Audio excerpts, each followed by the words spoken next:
Voilà. Eh bien, bonjour à tous. Je suis là pour vous présenter notre nouvelle ressource qui se déroule avec l'inspecteur polar.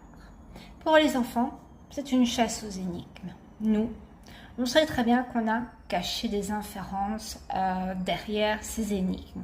Alors, on considère ceci comme une révision complète de tout ce qui est compréhension et tout ce qui est inférence. Ce qui veut dire que dans ce dossier, on va reprendre ce qu'est la compréhension, on va reprendre les étapes essentielles pour comprendre, pour inférer, mais on était déjà à 70 énigmes plus des exercices avant pour vérifier la compréhension, ce qui veut dire que l'on propose un deuxième dossier pour la suite des inférences. Donc, ça va donner la possibilité d'acheter soit ce dossier-ci et d'être déjà assez complet au niveau des inférences, acheter le deuxième dossier qui reprendra certaines inférences et la synthèse de tout, ou acheter les deux dossiers et avoir une complète révision des inférences. Ça, c'est à vous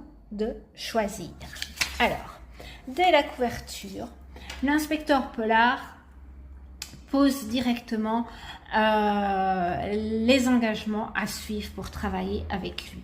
Ces engagements, ce sont les engagements que l'on doit prendre quand on lit. Donc, qu'on doit tenir compte des indices, qu'on doit tenir compte des informations écrites, mais aussi de ses connaissances, qu'il faut pouvoir faire des liens entre ce qui est écrit directement et pas dans le texte, et que si on est un bon inspecteur, si on est un bon lecteur, on n'a pas besoin que tout soit dit dans l'énigme. On peut le comprendre, on peut savoir lire entre les lignes.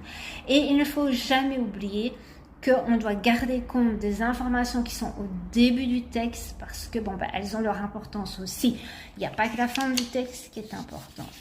Avant d'inférer directement, l'inspecteur propose de reprendre les 3 étapes essentielles à la lecture. Les 3 étapes essentielles étant de savoir lire entre les lignes et de trouver ce qui est important dans la lecture et important dans ce qui n'est pas réellement écrit mais qu'il va falloir quand même trouver.